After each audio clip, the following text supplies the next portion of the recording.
আসসালামু আলাইকুম everyone, welcome back to recipes by Snehaj mom. So viewers, আজ আমি আপনাদের তৈরি করে দেখাবো শুধুমাত্র 1 কাপ আটা আর একটি ডিম দিয়ে খুবই মজাদার এবং নরম তুলতুলে বরিশালের ঐতিহ্যবাহী পিঠা। রসে ভরা লোভনীয় এই পিঠাটা যাকে একবার বানিয়ে খাওয়াবেন সেই আপনার প্রশংসা করবে। অসম্ভব সুন্দর রকমের এই ডেজার্টটা কোনো রকম ছাঁচ ছাড়াই মাত্র 10 মিনিটেই তৈরি করে নেওয়া যায়। সো আশা করছি বরাবরের মতোই আজকের আমার এই সিম্পল এবং সহজ রেসিপিটাও আপনাদের অনেক ভালো লাগবে এবং উপকারে আসবে। আর ভালো লাগলে অবশ্যই একটি লাইক দিয়ে শেষ পর্যন্ত সাথে থাকবেন। সো আর কথা না বাড়িয়ে চলে যাচ্ছি এবার এর মেকিং প্রসেসিংয়ে।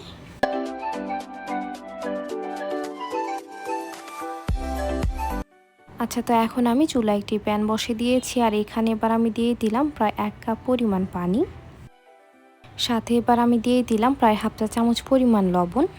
তো মিষ্টি খাবারে যারা লবণ খেতে পছন্দ করেন তারা চাইলে দিতে পারেন, অথবা না চাইলে স্কিপও করতে পারেন, তাতেও কোনো সমস্যা নেই।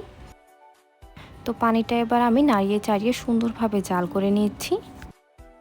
তবে এটা খুব একটা বেশি সময় নিয়ে জাল করে নেওয়ার কোনো প্রয়োজন নেই, জাস্ট এর মধ্যে একটা বলক আসলেই হবে। তো এখানে আপনারা যে পরিমাণ আটা নেবেন সেম পরিমাণে কিন্তু পানি ইউজ করতে হবে। তো আমি যেহেতু 1 কাপ আটার পিঠা বানাবো তাই এখানে আমি 1 কাপ পানি ইউজ করেছি। তো পানির মধ্যে এবার অলরেডি বলক চলে এসেছে। দেন এবার আমি এখানে দিয়ে দিলাম 1 কাপ পরিমাণ আটা। আর আপনার এইখানে আটা বা ময়দা যে কোনোটা ইউজ করতে পারবেন। তো এখন আমি চুলাটা বন্ধ করে এটাকে নাড়িয়ে চাড়িয়ে ভালো মতো মিশিয়ে নিচ্ছি। আর এই কাজটা যতটা সম্ভব অল্প সময়ের মধ্যেই ভালো মতো করে নিতে হবে।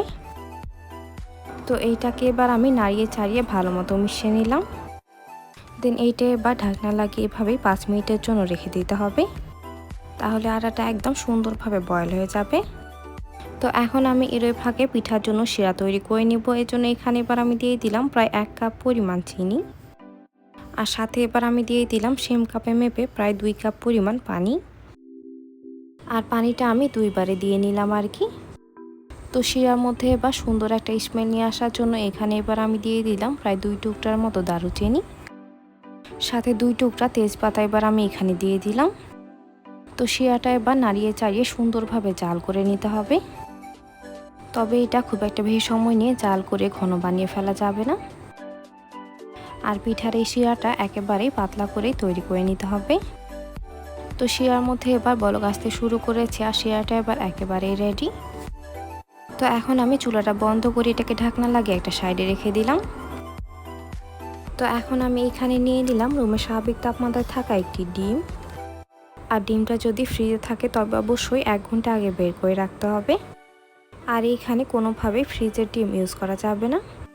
তো ডিমটা এবার আমি একটি কাঁটা চামচের সাহায্যে সুন্দরভাবে ফেটিয়ে নিলাম। আর এইটা খুব একটা বেশি সময় নিয়ে ফেটিয়ে নেওয়ার কোনো প্রয়োজন নেই, জাস্ট 1 মিনিটের মতো ভালো মতো ফেটিয়ে নিলেই হবে। তো এবার আমি ফিরে আসলাম ঠিক 5 মিনিট পর। দেন আটার এই ডোটাকে এবার আমি একটি মিক্সিং বোলের মধ্যে ট্রান্সফার করে নিলাম। আর এর মাঝে ডোটা কিন্তু একদম সুন্দরভাবে সেট হয়ে গেছে। দেন এই ডোটাকে এবার আমি প্রায় 1 থেকে 2 মিনিটের মতো ভালো মতো মাখিয়ে নিলাম। দেন এইখানে এবার আমি দিয়ে দিলাম প্রায় 1 চা চামচ পরিমাণ বেকিং পাউডার। তো এইখানে এবার আমি প্রায় 2 টেবিল চামচ পরিমাণ তেল দিয়ে নিয়েছি। তো এখন আমি 1 টেবিল চামচ পরিমাণ তেল ইউজ করলাম আর বাকিটা আমি পরবর্তীতে ইউজ করব। তো এবার আমি আমাদের আগে থেকেই ফেটিয়ে রাখা ডিমটা এবার প্রায় অর্ধেকটা পরিমাণ এর মধ্যে দিয়ে দিলাম। আর ডিমটা কিন্তু কোনোভাবে একবারে সম্পূর্ণটাই দেওয়া যাবে না, অল্প অল্প করে দিয়েই ভালো মতো মাখিয়ে নিতে হবে। তো এই ডোটা মাখিয়ে নেওয়ার সময় ফার্স্টে মনে হতে পারে যে এটা অনেকটাই নরম হয়ে গেছে, তবে এটা কিছুক্ষণ মাখিয়ে নেওয়ার পরে দেখবেন ডোটা একদম সুন্দরভাবেই সেট হয়ে গেছে। আর এই ডোটা কিন্তু একেবারে সফট করে ভালো মতো মাখিয়ে নিতে হবে। তো এইটাকে এবার আমি একদম ভালো মতো মাখিয়ে নিলাম। দেন এবার আমি আমাদের আগে থেকে ফেটিয়ে রাখা ডিমটা প্রায় অল্প পরিমাণ এর মধ্যে দিয়ে দিলাম। দেন এইটাকে এবার আমি আবারও ভালো মতো মাখিয়ে নিচ্ছি। আর এই ডোটা যতটা বেশি ভালো মতো মাখাবেন পিঠাগুলো কিন্তু ততটাই বেশি নরম তুলতুল এবং স্পঞ্জি হবে। তো অবশিষ্ট ডিমটা এবার আমি সম্পূর্ণটা এর মধ্যে দিয়ে এটাকে এবার আমি আবারও নাড়িয়ে চাড়িয়ে ভালো মতো মিশিয়ে নিচ্ছি। তো এই পর্যায়ে ডোটা এবার অনেকটা স্টিকি টাইপের রয়েছে।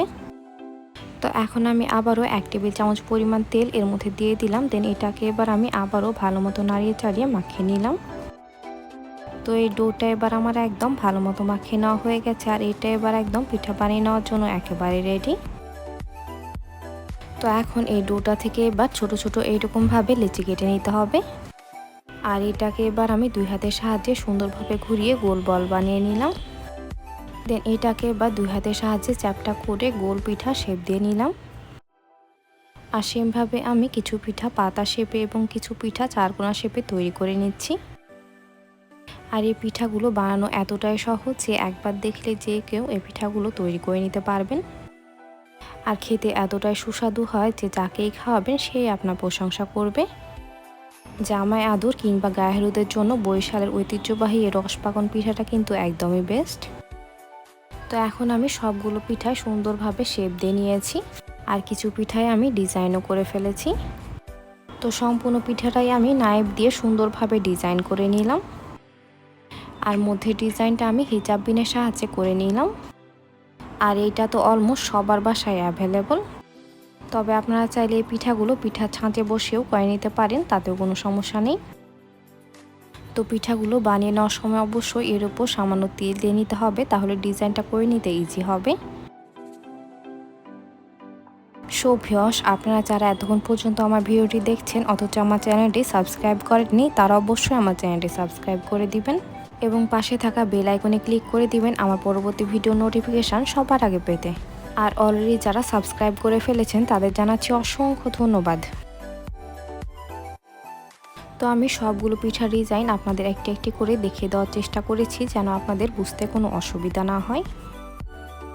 আর ভিডিওটা যেহেতু একটু বেশি লং হয়ে যাচ্ছিল তাই জাস্ট একটু ফাস্ট করে দিয়েছি। তো এই পিঠাগুলোতে আপনারা সেম ডিজাইন ছাড়াও পছন্দ মতো যে কোনো ডিজাইন করে নিতে পারবেন। আর না চাইলে এমনি এমনিও খেয়ে ফেলতে পারেন, তাতেও কোনো সমস্যা নেই। আর এই পিঠাগুলোতে আপনারা খেজুর কাটা অথবা চামচ দিয়েও ডিজাইন করে নিতে পারবেন। তো সেমভাবে আমি সবগুলো পিঠায় ডিজাইন করে নিয়েছি, আর সবগুলো পিঠা এবার আমার একেবারেই রেডি। তো এগুলো এবার বানিয়ে নেওয়ার পর বেশিক্ষণ অপেক্ষা না করে এগুলোকে এবার ফ্রাই করে নিতে হবে। তো এবার আমি চুলায় একটি প্যানে পরিমাণ মতো তেল দিয়ে ভালো মতো গরম করে নিয়েছি। দেন এবার আমি পিঠাগুলো একে একে এর মধ্যে দিয়ে দিলাম। আর এগুলো কিন্তু মিডিয়াম হিটে একটু সময় নিয়ে ভালো মতো ভেজে নিতে হবে, নয়তো বা উপরে কালার চলে আসবে এবং ভিতর কিন্তু কাঁচাই থেকে যাবে। তো এগুলো এবার কিছুক্ষণ ভেজে নেওয়ার পর এগুলোকে এবার আমি নাড়িয়ে দিলাম। দেন একটা সাইড সুন্দরভাবে ভেজে নেওয়ার পর এগুলোকে এবার আমি উল্টিয়ে দিলাম। দেন এগুলোকে এবার উল্টিয়ে পাল্টিয়ে সুন্দরভাবে ব্রাউন কালার করে ভেজে নিতে হবে। তো এই সাইডেও সুন্দর একটা কালার চলে আসলে দেন এগুলোকে এবার আমি আবার উল্টিয়ে দিলাম। আর এর মাঝে পিঠাগুলো কিন্তু ফুলে কতটা ডাবল হয়ে গেছে আশা করি আপনারা দেখে নিশ্চয়ই বুঝতে পেরেছেন। তো এগুলোর মধ্যে এবার সুন্দর একটা ব্রাউন কালার চলে আসলে দেন এবার আমি সবগুলো পিঠা এর মধ্যে থেকে উঠিয়ে নিলাম। আর পিঠাগুলো উঠিয়ে অবশ্যই এর মধ্যে এক্সট্রা তেলটা ভালো মতো ছাড়িয়ে নিতে হবে। তো এবার আমি আমাদের আগে থেকে তৈরি করে রাখা শিরাটা আবারও জাল করে সামান্য একটু গরম করে নিয়েছি। দেন এবার আমি ভেজে রাখা সবগুলো পিঠা এর মধ্যে দিয়ে দিলাম।